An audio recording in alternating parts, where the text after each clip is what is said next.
अस्सलामुअलैकुम वरहमतुल्लाहि ताला वबरकातुहू। सुन्नी बहश्ती ज़ेवर की हिस्सा नंबर ये 1 है और पाठ नंबर ये 20 है।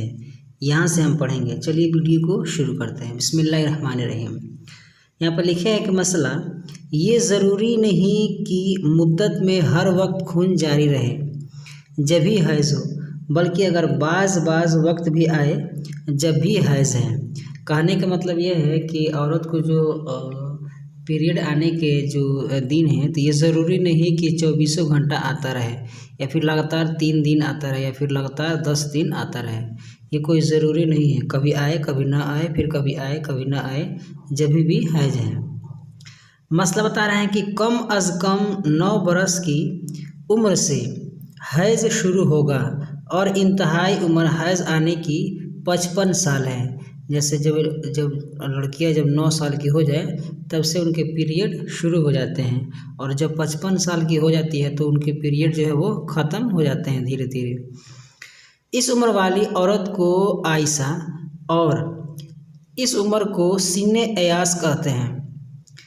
तो 9 बरस की उम्र से पेशतर, यानी जो 9 बरस से जो पेशतर है, यानी जैसे जो 8 साल के हैं, 7 साल के हैं, 6 साल के हैं, तो ये कह रहे हैं कि तो 9 बरस की उम्र से पेशतर यानी पहले जो खून आए वो इस्तिहाज़ा है, यानी बीमारी का है, और 55 साल की उम्र के बाद जो खून आए वो भी इस्तिहाज़ा है। हाँ, इस पिछली सूरत में यानी 55 साल के बाद जो खून आए इस सूरत में बता रहे हैं। इस सूरत में अगर खालिस खून आए जैसे आता था उसी रंग का आया तो हैज़ है। कहने का मतलब इनका ये है कि जैसे 55 साल के बाद जो औरतों को उम्मन हैज़ नहीं आता है, जो आता है वो इस्तिहाज़ा का होता है। लेकिन कह रहे हैं कि 55 साल के बाद एकदम सेम वही खून आए जो हैज़ के अय्याम में आते थे, तो कह रहे हैं वो भी हैज़ में शुमार किया जाएगा।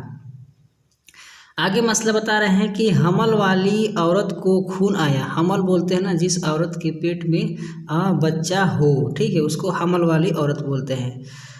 तो आया तो खून आया तो क्या है, वो इस्तिहाज़ा है, यानी जो भी औरत अगर हमल से होगी तो उसको पीरियड वगैरह नहीं आते हैं। तो अगर पीरियड या अगर खून अगर आ रहा है तो वो बीमारी का खून है। यूं ही बच्चा पैदा होते वक्त जो खून आया और अभी आधे से ज़्यादा बच्चा बाहर नहीं निकला वो भी इस्तिहाज़ा है। जैसे इनका कहने का मतलब ये है कि बच्चा जब आधा निकल जाए, जैसे अपने माँ के पेट से जब आधा निकल जाए उसके बाद जो खून आए वो नफास का खून है, यानी बच्चा जन्मने का खून है, और आधा निकलने से पहले ही अगर जो खून आए वो बीमारी का खून है, वही बता रहे हैं। मसला बता रहे हैं कि 2 हैज़ों के दरमियान कम से कम पूरे 15 दिन का फासला ज़रूरी है।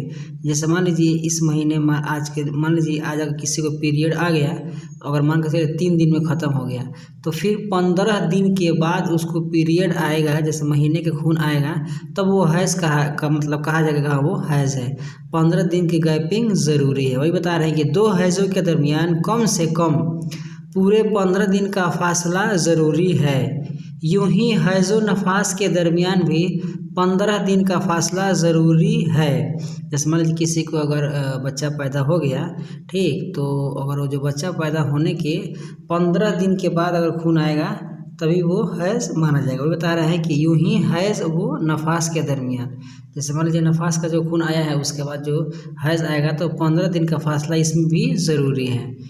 तो अगर नफास ख़त्म होने के बाद 15 दिन पूरे न हुए थे कि खून आ गया तो इस्तिहाज़ा है। मान लीजिए बच्चा पैदा होने के बाद 10 दिन के बाद औरत को फिर से खून आ गया, तो वो हैज़ नहीं है बल्कि वो बीमारी का खून यानी इस्तिहाज़ा का खून है। अगर 15 दिन के बाद आया, बच्चा जनने के 15 दिन के बाद आया, तो वो हैज़ का खून माना जाएगा। मसला बता रहे हैं कि हैज़ उसी वक्त से शुमार किया जाएगा कि खून फर्जे खारिज में आ गया हो। तो अगर कोई कपड़ा रख लिया है जिसकी वजह से खून फर्जे खारिज में नहीं दाखिल ही में रुका हुआ है, तो जब तक कपड़ा न निकालेगी हैज़ वाली न होगी, नमाज पढ़ेगी, रोज़ा रखेगी। जैसे कह रहे हैं अगर किसी औरत को जैसे हैज़ आया तो हैज़ आने से पहले ही अगर औरत क्या की, अपने शर्मगाह के आगे के मकाम में कपड़ा रख लिया अंदर तक, एक होता है फ़र्ज खारिज होता है, मतलब जो आगे का मकाम उसको फ़र्ज बोलते हैं। तो एक होता है फ़र्ज खारिज और एक होता है फ़र्ज दाखिल।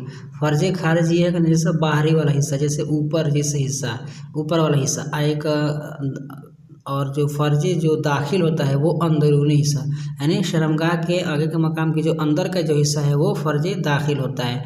तो अगर उसके फ़र्ज उसके जैसे शर्मगाह के अंदर अगर किसी ने कपड़ा या कोई चीज़ इस मैंने डाल दिया अंदर ताकि खून न निकले, तो जब तक खून नहीं निकलेगा ना वो क्या कहते हैं वो हैज़ वाली नहीं होगी। जब खून अंदर की जैसे शर्मगाह के अंदर से जब बाहर निकल आए, बाहर मतलब फ़र्ज खारिज में चला आए, तब से वो हैज़ माना जाएगा। तो कहने का इनका मकसद ये है कि अगर कोई शख्स कोई औरत अगर जो है अगर वो कपड़ा रख ली है तो जब तक वो बाहर खून नहीं आएगा वो हैज़ उसका नहीं माना जाएगा। उस पर नमाज भी फ़र्ज़ है, रोज़ा भी फ़र्ज़ है, ठीक, जो भी मतलब पाकी के अय्याम में जो काम करते हैं वो सब वो करेंगी। मसला बता रहे हैं कि हैज़ के 6 रंग हैं, स्याह, सब्ज़, सुर्ख, सब्ज़, जर्द, गदला, मटीला। सफ़ेद रंग की रुतूबत हैज़ नहीं। तो 10 दिन के अंदर रुतूबत में ज़रा भी मैलापन है तो वो हैज़ है। 10 दिन रात के बाद भी मैलापन बाकी रहे तो आदत वाली के लिए जो दिन आदत के हैं वो हैज़ हुआ, और आदत के बाद वाले दिन इस्तिहाज़ा, और अगर कुछ आदत नहीं तो 10 दिन रात तक हैज़ बाकी इस्तिहाज़ा। ये मसला बता रहे हैं कि गदी जब तर थी तो उसमें जर्दी या मैलापन था, जब सूख जाने के सफ़ेद हो गई, यानी सूख जाने के बाद यानी सफ़ेद हो गई तो मुद्दते हैज़ में हैज़ ही है। जैसे अय्याम में 3 दिन जो है 3 दिन या फिर 3 रात कह लीजिए या फिर 10 दिन 10 रात, अय्याम में हैज़ में मुद्दते हैज़ में हैज़ ही है। और जब देखा था सफ़ेद थी मगर सूख कर जर्द हो गई तो ये हैज़ नहीं, लेकिन जब देखे थे उस वक्त वो सफ़ेद थी मगर सूख कर वो जर्द हो गई तो वो हैज़ नहीं है। वीडियो में से इतना ही। वीडियो पसंद आए तो वीडियो को लाइक कर अपने दोस्तों के साथ शेयर करें। हमारे इस यूट्यूब चैनल पर नए हैं तो हमारे चैनल को सब्सक्राइब करके बेल आइकन को प्रेस कर दें ताकि हमारी हर आने वाली वीडियो की नोटिफिकेशन सबसे पहले आपको मिले। अस्सलाम वालेकुम रहमतुल्लाहि ताला व बरकातहू।